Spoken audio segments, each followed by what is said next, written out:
کوئلہ درآمد کریں گے اور پاکستان کی حکومت اس کو خریدے گی۔ اس طرح تیل کے ذریعے تیل درآمد کریں گے اور ڈالر میں ہم ان سے خریدیں گے۔ حال یہ ہے کہ پاکستان میں اپنا الحمدللہ سولر کی صورت میں 30 لاکھ میگا واٹ بجلی پیدا کرنے کی گنجائش موجود ہے۔ یہاں 3 لاکھ ہوا کے ذریعے، ونڈ کے ذریعے میگا واٹ بجلی پیدا کرنے کی گنجائش موجود ہے۔ یہاں 1 لاکھ سے زیادہ میگا واٹ بجلی پانی کے ذریعے بنانے کی گنجائش موجود ہے۔ میں نے گزشتہ دنوں اسلام آباد میں نیشنل انرجی کانفرنس کی، جس میں کراچی سمیت پورے ملک سے اور بین الاقوامی ممالک سے بھی، بہت سارے جگہوں سے بھی اعلیٰ تعلیم یافتہ اور تجربہ کار ماہرین میں نے اکٹھا کیا، اور سب نے مل کر اس پر اتفاق کیا کہ پاکستان کے جن حکمرانوں نے آئی پی پیز کا معاہدہ کیا ہے، انہوں نے پاکستانی عوام کے ساتھ ظلم کیا ہے، انہوں نے پاکستانی عوام کے ہاتھوں میں ہتھکڑیاں ڈالی ہے، اس لیے کہ ان کے ساتھ جن شرائط پر معاہدہ کیا ہے، یہ ان شرائط سے بھی بدتر ہے جو شرائط ایسٹ انڈیا کمپنی نے مغل کمزور حکمران کے ساتھ طے کیے تھے۔ اور آج یہی وجہ ہے کہ ہم نے گزشتہ عرصے پاکستان کے عوام نے کیپیسٹی چارجز کے نام پر 8.7 ٹریلین روپیہ دیے ہیں،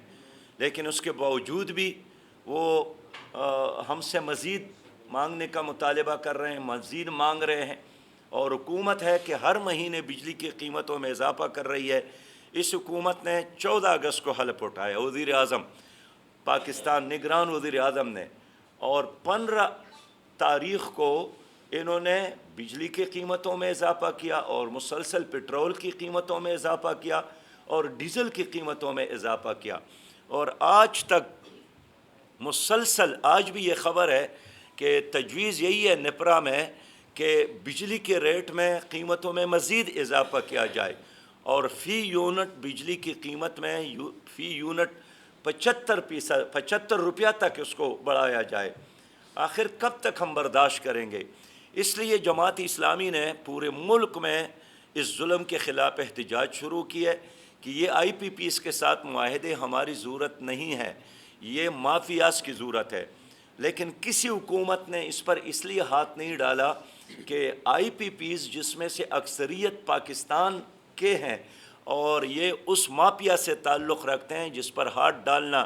نہ پیپل پارٹی کی حکومت اس پر ہاتھ ڈال سکی، نہ پی ٹی آئی کی حکومت اس پر ہاتھ ڈال سکی، نہ مسلم لیگ کی حکومت اس پر ہاتھ ڈال سکی۔ اور یہ تاریخ کا ایک عجیب معاہدہ ہے کہ اگر اس کے پیداواری صلاحیت 1 کروڑ یونٹ ہے اور ہمارا استعمال صرف 50 لاکھ یونٹ ہو، تب بھی ہم 1 کروڑ یونٹ کی قیمت اس کو ادا کریں گے۔ تو جماعت اسلامی نے اس لیے مطالبہ کیا ہے کہ آئی پی پیز کے ان معاہدوں کو ختم کیا جائے، اور جن لوگوں نے یہ معاہدے کیے ہیں ان پر غداری کا کیس چلایا جائے۔ انہوں نے بہت بڑا ظلم کیا ہے، اس کا فرانزک آڈٹ کیا جائے، اور اگر اس میں کوئی بین الاقوامی معاہدے کے تحت جو قانونی پابندی ہے وہ ہے تو پھر ہماری حکومت کو بین الاقوامی عدالت میں جانا چاہیے، لیکن بہرحال یہ معاہدے کسی بھی صورت میں ہمیں قابل قبول نہیں ہیں۔ ہمارے ماہرین گواہی دیتے ہیں کہ اگر حکومت چاہے تو یہاں پانی اور سولر کے ذریعے اور ونڈ کے ذریعے 5.94 روپے پر فی یونٹ بجلی بن سکتی ہے، لیکن اس کی صورت میں کچھ مافیاز ہے جو ناراض ہوں گے، اور مافیاز ہے جو ان پارٹیوں پر انویسٹمنٹ کرتے ہیں، ان کے الیکشن کے اخراجات برداشت کرتے ہیں، وہ ان کو ناراض کرنا نہیں چاہتے۔ تو جماعت اسلامی نے جنوبی پنجاب سے تحریک کا آغاز کیا، پھر 3 دن ہم نے پشاور میں دھرنا دیا گورنر ہاؤس پر، 3 دن ہم نے دھرنا دیا لاہور میں گورنر ہاؤس پر، گورنر ہاؤس کوئٹہ میں ہم نے دھرنا دیا، اور جماعت اسلامی نے 6 اکتوبر کو گورنر ہاؤس سندھ پر دھرنا دینے کا فیصلہ کیا ہے۔ ہم حکومت سے یہی چاہتے ہیں کہ بجلی کی قیمتوں میں یہ اضافہ واپس لے، اور آئی پی پیز کے ساتھ جو معاہدے ہو گئے ہیں ان کو ختم کرے۔ یہ عوام کے ساتھ زیادتی ہے، اور حساب کتاب کیا جائے کہ انہوں نے اس پروجیکٹ پہ جتنا پیسہ لگایا ہے 100 گنا پاکستان کے عوام نے اس کو واپس کیا ہے۔ اصل یہ تو خود حکومت کے اپنے معلومات ہے کہ 1000 ارب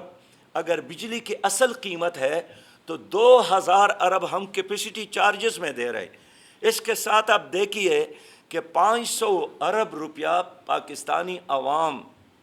لائن لاسز جو کہ حکومت کی اپنی نااہلی اور نالائقی کی وجہ سے ہے، وہ بھی عوام پر بوجھ ڈال رہے۔ 550 ارب سے زیادہ وہ جو بجلی چوری ہوتی ہے وہ بھی یہ عوام پر ڈال رہے ہیں۔ اسی طرح 220 ارب سے زیادہ مفت خورے ہیں، اور وہ مفت خورے کون ہیں؟ وہ سرکار کے اپنے لوگ ہیں، ان کے اپنے ریسٹ ہاؤسز ہیں، ان کے اپنے تانے ہیں، ان کے اپنے گورنر ہاؤسز ہیں، ان کے اپنے وزیر اعظم ہاؤس ہے، صدر کے ہاؤس ہے، اور اس طرح بے شمار ججز ہے، بیوروکریٹ ہے، تمام سرکاری ادارے جو بل ادا نہیں کرتے ان کا بوجھ بھی غریب عوام پر ڈالا جاتا ہے۔ تو اس طرح ہر سال 1.2 ٹریلین روپیہ عوام کے جیب سے ناجائز طریقے سے یہ حکومت نکالتی ہے اور آئی پی پیز کو دیتی ہے۔ لہٰذا اس ظلم اور جبر کے خلاف جماعت اسلامی نے 6 اکتوبر کو سندھ گورنر ہاؤس پر دھرنا دینے کا اعلان کیا ہے۔ میں آخری بات یہ عرض کرنا چاہتا ہوں کہ موجودہ انتظامیہ نگران حکومت سے کہنا چاہتا ہوں کہ آپ کا ایک ہی کام ہے کہ جلد از جلد الیکشن کا انعقاد ہو، اور ہم یہی چاہتے ہیں کہ آنے والا الیکشن جرل الیکشن نہ ہو۔ ماضی میں جتنے الیکشن ہو گئے ہیں اس میں دھاندلیاں ہوئی ہیں، اور اگر اس الیکشن کے بعد لوگوں نے اس کا نتیجہ قبول نہیں کیا تو یہ جو 50 ارب سے زیادہ الیکشن پر خرچ ہوتے ہیں یہ ایکسرسائز پر نتھنگ ہے۔ اس لیے ہم سمجھتے ہیں کہ آئینی تقاضا ہے الیکشن کمیشن کا کہ وہ ایک شفاف الیکشن کو یقینی بنا لے۔ نگران حکومت کا فرض ہے کہ وہ آئی ایم ایف کے مفادات کی چوکیداری کی بجائے، آئی ایم ایف کے احکامات اپنی قوم پر نافذ کرنے کی بجائے وہ الیکشن کمیشن کے ساتھ تعاون کر لے اور ایک شفاف الیکشن کا انعقاد یقینی بنا لے۔ دیکھیے کتنی شرم کی بات ہے کہ خود قائمہ کمیٹی، سینٹ کے قائمہ کمیٹی کے سامنے سیکرٹری نے اعتراف کیا ہے کہ باہر کے ممالک میں جتنے لوگ جیب کترے ہیں اس میں 90% پاکستانی ہوتے ہیں۔ یہ ہمارے لیے شرم سے ڈوب مرنے کی جگہ ہے کہ ہم تو مسلمان ہیں، ہم تو ایک اسلامی ملک سے تعلق رکھتے ہیں، ہمارا پہچان تو اچھے اخلاق ہونا چاہیے، ہمارا پہچان تو کردار ہونا چاہیے، ہمارا پہچان تو کردار ہونا چاہیے، دیانتداری ہونی چاہیے، لیکن حکمرانوں کی بدتدبیری، نااہلی اور بدعقلی کی وجہ سے کبھی یونان کے سمندر میں ہمارے نوجوان ڈوب جاتے ہیں، اور کبھی یہاں سے جہازیں بھر جاتے ہیں اور باہر جا کر اسی طرح دھندوں میں ملوث ہو جاتے ہیں۔ حالات کا یہ تقاضا ہے کہ پاکستان میں ایک شفاف الیکشن ہو تاکہ ایک اعتماد والی حکومت قوم کو اس دلدل سے نکالنے کی کوشش کرے۔ میں اپنی قوم سے اپیل کرتا ہوں کہ اگر ہماری قوم جس کی ضرورت ہے کہ پاکستان کرپشن فری پاکستان بن جائے، پاکستان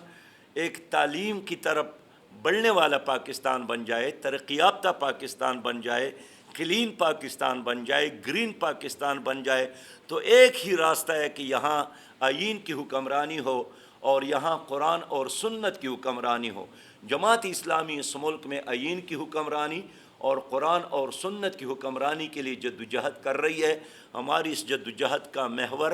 کوئی فرد کی بادشاہت نہیں ہے، نہ خاندانوں کی بادشاہت ہے، نہ ہم مافیاز کے مفادات کے لیے کام کر رہے ہیں۔ ہم 25 کروڑ عوام کے مفادات کے لیے، ان کے حقوق کے لیے لڑ رہے ہیں، قربانیاں بھی دے رہے ہیں، جدوجہد بھی کر رہے ہیں، اور عوام سے بھی اپیل کرتا ہوں کہ کلین اور گرین اسلامی اور خوشحال پاکستان کے لیے جماعت اسلامی کا ساتھ دے۔ بہت شکریہ۔ جزاک اللہ۔